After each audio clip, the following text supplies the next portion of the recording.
பண்ணிட்டு இருக்க? இங்க என்னதான் நடந்தது? மா, நான் இவங்க வீட்டு பணத்தை அனாவசியமா எடுத்து செலவு பண்ணிட்டேனா. இல்லாத குடும்பத்துல இருந்து வந்ததால நான் இவ்ளோ பணத்தை பார்த்ததும் கண்ணு முன்னு தெரியாம செலவு பண்ணிட்டேனா. அத சொல்லி காட்டுறாங்க.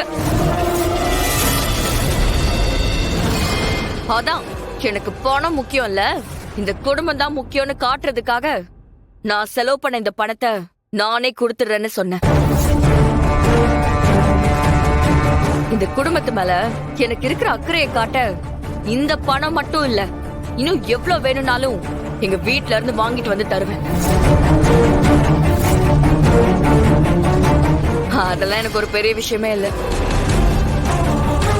என்ன ஜமுனா, ரித்திகா இப்படி பேசிட்டு இருக்கா?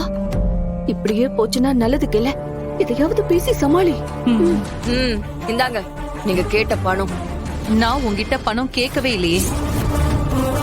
எதுக்கு இப்ப நீ இவ்வளவு பெரிய டிராமாவை கிரியேட் பண்ணிட்டு இருக்க? யாரு? நான் டிராமா கிரியேட் பண்ணிட்டு இருக்கேனா? பண்றதெல்லாம் நீங்க பண்ணிட்டு இப்ப என்ன சொல்றீங்களா? அது சரி, இது என்ன புதுசா?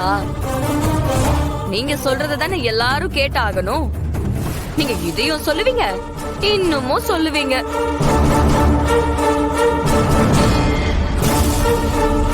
ஏ ரித்திகா, என்னடி இது? பெரியவங்க கிட்ட இப்படிதான் பேசுவியா? ரித்திகா, நீ இதுக்கு தான் பணம் கேட்டேன்னு தெரிஞ்சிருந்தா நான் ரெடி பண்ணி கொண்டு வந்திருக்கவே மாட்டேன். என்னம்மா இதுக்கு தானே இவ்வளவு சாதாரணமா சொல்ற? இவங்க என்ன மட்டும் அசிங்கப்படுத்தல, நம்ம குடும்பத்தையும் சேர்த்துதான் அசிங்கப்படுத்துறாங்க. ரித்திகா, உன் இஷ்டத்துக்கு வாய்க்கு வந்தபடி ஏதாவது பேசிட்டு இருக்காத. நான் ஒன்னும் அந்த அர்த்தத்துல சொல்லவே இல்ல. நீ கபிலனுக்கு கூட இன்ஃபார்ம் பண்ணாம செலவு பண்ணிருக்க, அதத்தான் நான் தப்புன்னு சொன்னேன். குடும்பம்னு இருந்தா அதுக்குன்னு சில கணக்கு வழக்கங்கள்லாம் இருக்கதான் செய்யும். அத பத்தி எல்லாம் தெரியாம இப்படி செலவு பண்ண வேண்டான்னு தான் நான் சொன்னேன்.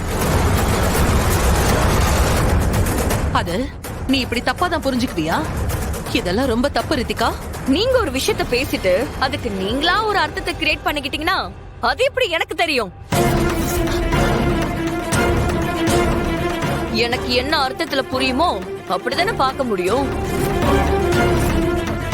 இப்ப கூட நீங்க சொன்ன வார்த்தை மட்டும்தான் என் காதுக்குள்ள ஓடிக்கிட்டே இருக்கு.